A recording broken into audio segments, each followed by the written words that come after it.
Hello, welcome to Wisdom in the Night. This is a show for you to get the kind of wisdom you may have really been asking for. What have you been going through? This tonight is going to teach you how to lead people in a great way, but it's going to teach you something else.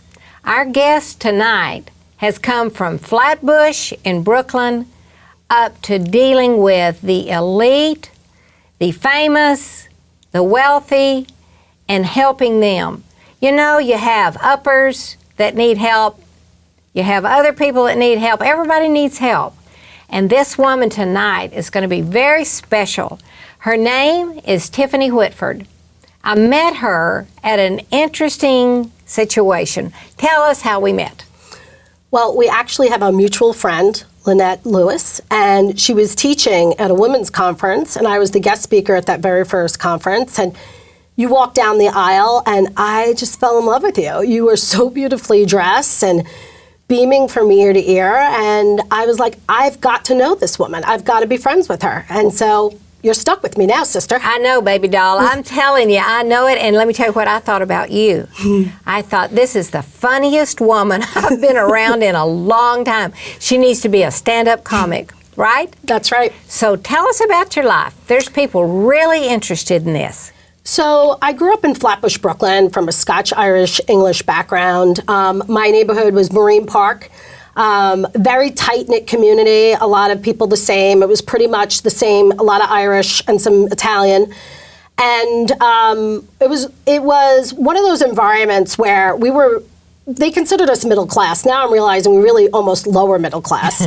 Both my mother and my father came from very large families. My mother was the first person in her family actually to graduate college and go on to have a master's degree. My father was an investment banker. And unfortunately, my father was a very intense person. He was an extreme, violent alcoholic. He was also physically and emotionally abusive as well. He pretty much terrified my brother and I most of our life. We grew up Catholic. I went to an all parochial school and then went on to all-girls parochial school in Brooklyn as well, and then moved on and went to FIT here in Manhattan. So what got you to go to FIT? Were you always interested in fashion? What? Yeah, you know, my great-grandmother lived on the Upper West Side, and she was a model, her and her sister. They were the Mahoney sisters.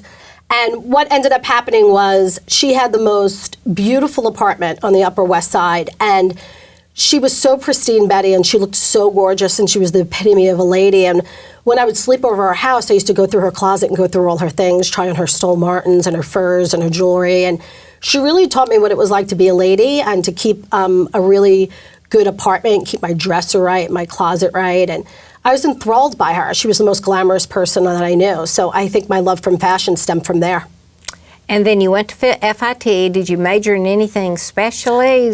Yeah, actually, I got my lower, so in FIT you go for 2 years and then you reapply for upper division. And I got my lower division degree in fashion buying and merchandising. And then I did something at FIT at the time in the 80s that nobody had ever done before, is I went into fine art for my upper division. So I got my bachelor's in fine art, but I got my lower division in business. But why would you get anything in fine art if you were into fashion?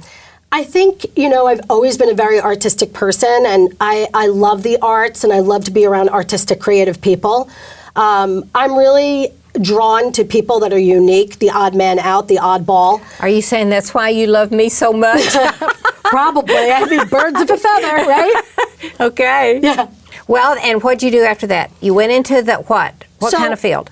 You know, while I was in college, I was working in the beauty industry. I worked for Estee Lauder, and then from there I worked at Chanel, and I worked for a lot of different beauty companies, and I had worked my whole entire life. So I got my first part-time job when I was 13 years old. I worked in a flea market, and I came home and told my mother I had a job, and she was like, what do you need a job for?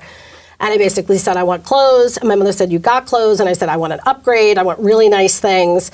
And so I've worked my whole life. And as soon as I was 18 years old, I got a job at Macy's. And so I worked my way while I was in college. And I always liked to have money in my pocket. I always liked to be able to treat people to things. I loved beautiful things, and I loved to be surrounded by beautiful things. So it was really important for me to not only look well, but to make others look well as well. So you're in high-end fashion, and your career's going higher and higher, isn't it? Yeah. Yeah, you don't give up. No, that's not my nature. I mean, anybody that's from Brooklyn knows you never give up. That's just Right. not who you are. We're tenacious. That's exactly right. Well, now, you happen to have a very strong relationship with the Lord. I know that about you. Yes. How did you get that? You know, I joke around kicking and screaming, but really, truly, I have a very unique, I think I have a very unique relationship with Jesus. But I got there in a very unique way, and my husband got there in a very unique way as well. Because I grew up in that environment where my father was so violent, the only real strong male figure I had in my life was my older brother. My older brother and I have been tight since we're very young. And, you know, I grew up in an environment wanting love for men and really wanting to be adored and to be cherished. And when I was younger, I got a lot of the attention from men, but it really was the wrong kind. And I got myself into a lot of really difficult situations where I was heartbroken or misunderstood because I was also, like I explained before, a little bit odd, a little bit different. I had a love for fashion, for art, for things that were unique. And so there was this combination of not really being understood. Because my mother raised us as Catholic, and I went to parochial school, grammar school, and high school, I was surrounded by nuns. Both my aunts on my father's side were nuns. And it was always a very romantic thing for me to be around such really religious people. But I never understood how I could get there, how I can get that peace. And it really caused me, Betty, to be suicidal for most of my life. And when you're raised Catholic, you're taught that if you commit suicide, it is like mortal sin, one-way ticket to double hockey sticks. And I knew I was already living a personal hell. I didn't want to end up in hell. So I think I got to the point where I was about 26 years of age. I was dating a much older man, and the relationship didn't work out, and I was heartbroken once again. And I was bawling my eyes out. My brother had got married to this wonderful woman that I'm really close to now. She's like a sister to me. And I was just having a moment where I was really at a low point, Betty. And I thought, I'm really going to do it this time. I'm going to kill myself. Wow. And at that exact moment, the phone rang, and it was my sister-in-law.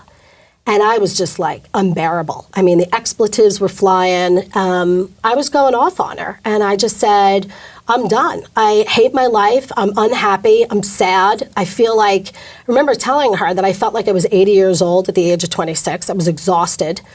And I said, I'm going to kill myself. And her response was, that's good. I think you should kill yourself. And I was like, what? You know, like, wait a minute. And she said, I think you can ask God to kill your old life and give you a new one. And being a little bit, of a sarcastic person, I very obnoxiously said, oh, is that what it means to be born again? And she said, yes, it does. And she said, can I pray for you right now? And so she prayed with me over the phone. I got to tell you, I don't even remember what she said. But I did hear God's voice that time in my life. And I remember what he said to me. As I was bawling my eyes out, I remember I opened my eyes and there was a puddle on the floor of tears, literally a giant puddle.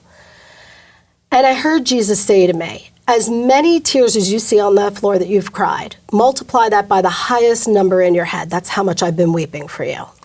Good night. Yeah. How did you hear that? Inside yourself? I didn't hear it audibly out loud. No. I heard it speaking inside. Mm-hmm. And I just was like, uh-oh, I'm in for a ride. Like, this is pretty serious stuff. And then, several days after that, I was plagued with horrible nightmares, really just horrible thoughts in my head, demonic thoughts, really, really bad. And I remember also I had a dream. And I had a dream that I went outside my apartment, everybody was gone. And I remember in my dream, I was like crying and thinking, okay, God, you said you would never leave me. You've left me. You've abandoned me. I can't believe this. And I went back into my apartment, and God walked through the door and said, don't you know I saved the best for last? And then I woke up. And I knew at that moment, like, this is no joke. Like, this is it. And I prayed that he would never leave me. I said, I know my nature. I am rebellious. I am awful. I am hideous. I'm going to let you down. I'm going to sin like crazy. You saved me now, but I'm not going to be pure. I know myself. And God said, I am with you. I know exactly who you are. I will never leave you. And Betty, he never has. Through all of that, through what you're talking about. Yep. Through all of that and then some. And probably for everything I'm about to do in the future, really, if you think about it. Because a you true really don't friend live a is perfect like life. that. A true friend is like that. They don't ever leave. It doesn't matter what you do. And in fact, sometimes your worst days are the times they love you the most. Have you ever noticed that? Yes. You love them more or something. It's crazy, Yes. but you do. So, all right, explain from that situation, what was God's destiny for your life? How did you find that? And what kind of challenges have you encountered? You know, the thing is like you get a relationship with God and it's not like your life instantly becomes perfect. It's the opposite. You actually undergo like a lot of surgery and changes in your life. And it's really, really difficult. And I think, you know, it's no joke that you're asking me that at 48 years of age, because I couldn't answer that to you probably even last year, maybe or the year before, because I always felt like my destiny was changing and my calling was changing. But I absolutely know that my destiny is leading people and helping people get to where they need to be. And that's in every aspect of their life, but more so, it happens a lot in business, because the business that I'm in can be really cutthroat and can be pretty competitive. And when you're the kind of person that shows kindness in an environment that's really difficult, people notice that.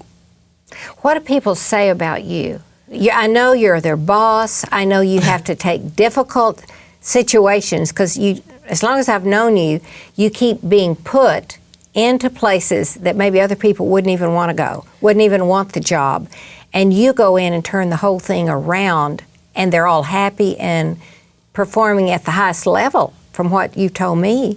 Is that right? How do you do that? What is that? You know, I think I've done so much in my life. I've made so many mistakes that I'm so quick to not judge others. I'm not saying all the time, right? We're judgmental people, but I'm saying I can really look at the situation 360 now. And I think I'm really good at leading others to see that point of view as well. And I always tell them, you know, there's like 6 sides to every story. There's yours, mine, the truth, and then 5 other people's version of it. And I think you really have to sift through that. And I think you have to identify the behaviors that drive the results and really help people get there. And basically sometimes it's having tough conversations and just saying, look, you know, you're not performing. This is not working out. This is what I need you to change immediately. And you'd be surprised when you're really direct with people, but you're gentle at the same time, and you let them know that maybe they're not performing or they're not doing well. But then you also provide a solution as you're giving them that feedback. People generally want to do well, and they want to change, and they want to be better. You just have to give them that guidance. All right, so you were telling me the other day of an example where people in a work situation had always done things the same way, always, and for them to grow, for the company to grow, it would have to change.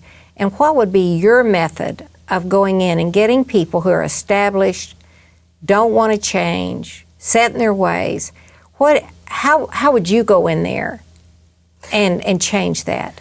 I think the first thing you have to do is, I'm a big talker, but I kind of just shut up and observe and really listen. I think it's very important to listen. And the power of pause is so amazing. Give an example. What are you talking about? So I think there's so many times where I'm in a situation where I have the answer like 10 seconds in, but it's going to take 20 minutes for them to get all the information out. And what I've learned is if you jump 10 seconds in and give them the solution to the problem, you're missing out on those 22, 23 minutes of actually other information that's beneficial. And so even though I want to give them the answer, because time is money, right? This is New York City, and you want to get through the conversation really quickly.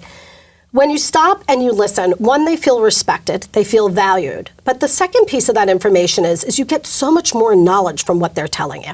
There are moments, Betty, where there is silence that is so awkward, and I'll just sit there and listen. Sometimes my response is, I hear you. Tell me more about that. And then there's another layer that gets evolved, and then another layer, and then another layer. And then before you know it, you have so much information to change a situation just by listening to somebody. And they really, really appreciate it. They respect you, don't they? Because you do listen to them, right? Yeah, I think they do. I think they respect me. I know, you ask me what people think of me. They'll say that I am really intense and that I have a strong personality, but they'll tell me that they've never had a better leader. I have pushed people to the brink at times, and I think in the past that's like a junior move. Now I'm able to not do that to people. I can see in their body gestures, in their eyes, that they've had enough for the day, and I take a step back, sometimes for a week, 2 weeks. If it's a heavy coaching moment, I take a step back. And I actually say to them, listen, I know I've been coaching you on this for a really long time. I think you've had enough. I'm going to let you now roll this out and really let you have your own aha moment and your own discoveries to be successful. So would you say that not only do they respect you in the sense that you're their boss, but you're giving them the wisdom or the right way to handle something?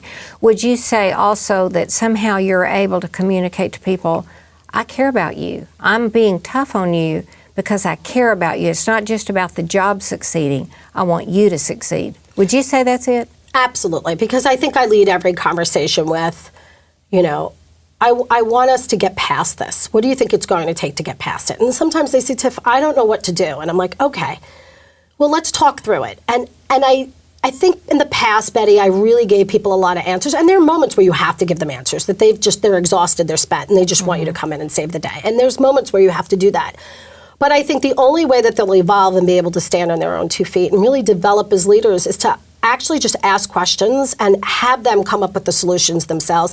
Sometimes the questions are pointed so that you can get the kind of reaction from them, and then they have their little aha moment. But I always follow up even if they've had large movement or small movement, I always follow up with an encouragement, with celebrating success, with telling them that they're doing a good job. I really pay close attention to the details, because I think when you're developing people and you're trying to move them to make the right decisions, and it's really them changing a lot about their personality. They could have bad habits for 10, 15 years. Right, and so there needs to be someone to come in their life, even if they're stuck where they are and they don't know why they're stuck, somebody to come in and help them define it, think through it themselves, and come up with their own solution, right? Yes. That's what you're saying? Yes. Mm-hmm. What kind of wisdom have you gotten out of being in this field of helping people like this in high fashion? Sure. How? Everybody's broken. It doesn't matter how perfect anybody looks on the outside. They are usually a mess on the inside, and you'd be surprised. The people that look like they're the messiest aren't. They're actually in process. And the people that look so perfect are truly lost and afraid. They live in fear. They live in fear of making bad decisions. They live in fear of being found out. And if you can champion somebody in that moment to help them be successful without letting any of those fears out of the bag for them, even when they confide in you, you are their most trusted friend. So that's great to be like that, but we're talking about a woman that at one point was so suicidal, there was a puddle of water on the floor. Mm-hmm. What kind of wisdom has Tiffany gotten for Tiffany at this stage in your life? I think all the wisdom that I have is based on all my mistakes. Mine too. I mean, the more I fail, the smarter I get. And so many times people are like, oh my gosh, you're so smart. How did I not see that? I'm like, I did it wrong 50,000 times first. Mm-hmm. And believe me, sometimes I get it in 2 or 3 shots, and sometimes it takes me a lot longer. I think the biggest wisdom that I've taken away is to love myself, to be good to myself, to accept people for where they're at. You cannot force people to be in a different place until they're ready. And to give guidance and to be patient. And to love people at every phase that they're at in their personal life, in their career, and be slow to judge and quick to encourage. Would you say that your relationship with Jesus and how he said, I'll never leave you, I'll never forsake you, would you say that by really learning to walk in that and understand that, would you say that has been a major factor in helping you help other people? Oh, absolutely. I mean, if you're unconditionally loved, that gives you the ability to love other people unconditionally. Mm-hmm. I think if you're a mess, it allows you to love messy people. Mm-hmm. If you're not judged, it allows you to not judge others. And if you've made big mistakes, it enables you to forgive people who've made big mistakes. Totally. I've learned that. Yeah. Totally. All right, we got one more exciting thing we want to talk about. When I met you, you had never been married, and you wanted to be married, and you were 47 years old, and you kept saying to me, Betty, there's a man coming. I know it. I've waited a long time. And I'd say, well, who? How? What? I don't know. I don't know where he's coming from, but I know he's coming. I can feel it inside me. I think God is telling me a man is coming. Get ready. What's the story?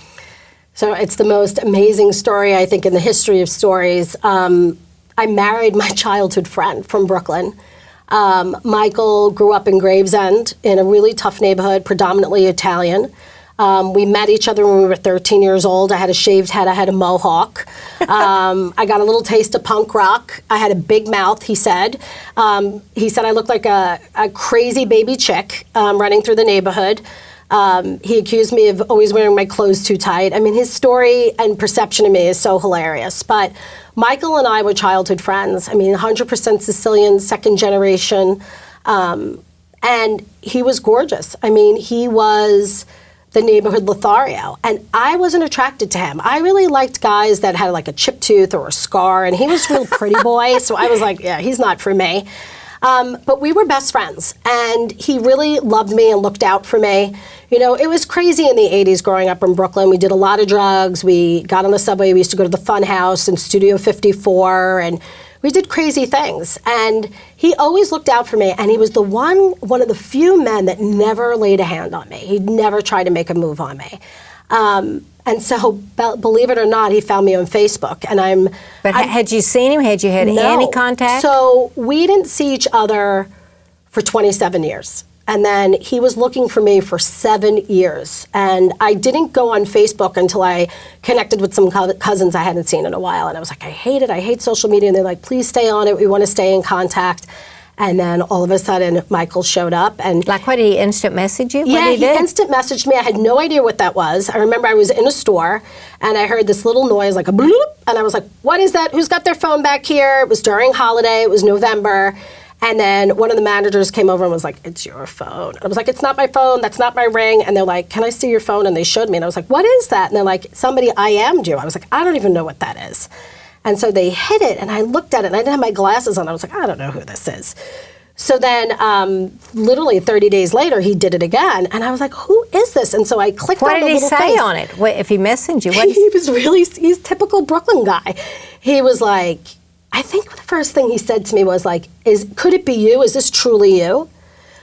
And I was like, I don't know who this. Oh, no, this is what he said. Yeah, you should probably contact me. And I was like, I don't know who this dude is.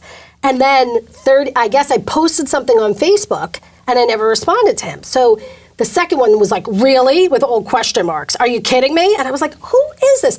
And I clicked on the little face, and I saw that it said Mike Deej. And I was like, oh my goodness, I cannot believe it. So I immediately texted him, gave him my phone number. I was like, don't give my number to anybody, da-da-da-da-da. And we spoke on the phone, and it's just so funny when you hear somebody's voice that you know from your childhood, and they sound exactly the same. And he was living out in the West Coast, which was funny because he said, I'm surprised you recognize my voice. I sound West Coast. Betty, he sounds as Brooklyn as they come. And that first night we talked on the phone, he basically said, and I love this because this is a typical Brooklyn thing. He said, are you ready for the storm? And I said, oh, is it going to snow tomorrow? And he said, no. The Michael DeGennaro storm, it's coming for you. Are you ready for it? And I was like, oh, please. Is this guy really? This is the line he's got? But when we hung up, I texted him and said, I'm so glad to have my best friend back in my life. Oh, my gosh, we had such great times. And then he called me, and he said, we're not friends. And I thought, what did I do? I said, you don't want to be my friend? And he said, you're not my friend. You're my wife. I've come back. I'm going to marry you. And I literally was like, yeah, right. And we hung up, and I kid you not. I was like, there is a bullseye, and it's coming for me. I knew in that moment. That it was going to happen. Yeah, and then we talked on the phone for a really long period of time. And then when we met, I remember I was doing the dishes in my apartment, and I was praying, and I said, God, really, this is not what I asked for. Like, a guy from Brooklyn, totally tattooed, lived a wild life. Like, this is what you're giving me? I did not ask for this. And the Holy Spirit said, he is nothing you asked for, but he is everything you need. And so he has been, Tiffany. Yeah, for a year now, I've heard the wonderful stories of this guy loving you, adoring you, anything, I mean, just everything you said, Betty, I want somebody who will love me. Yeah. I just want to be loved. I want the right guy to love me. I want it to be right. I want to be adored. Yeah. And you got it, Tiffany? I know. And you've been married a year? I know, yes. I wish we had time to go into all your stories of your actual wedding day, Yeah. which is a hoot. Eloping. The anniversary, first year anniversary, how you're under the table in a restaurant because a fight broke out. I just think it's great. But I've just loved this. I knew you'd be great. Thank you. And I want to talk to you that are watching this show. You don't have to be perfect to have God in your life. You don't even have to have never made mistakes. You can have made huge mistakes, just made them. But I want to tell you what Tiffany said. Jesus said to her, I'm going to be here. I'm going to always be here. And she has the most wonderful relationship with him. And you could have that. You could have that. All you have to do is say, I want it too. I want what that chick has. I like it. I want the freedom, the joy, the laughter. You just say, Jesus, I want you. Come in my life. Talk to me. Teach me. Here I am. I'm jumping off for you. Bye. Come back again.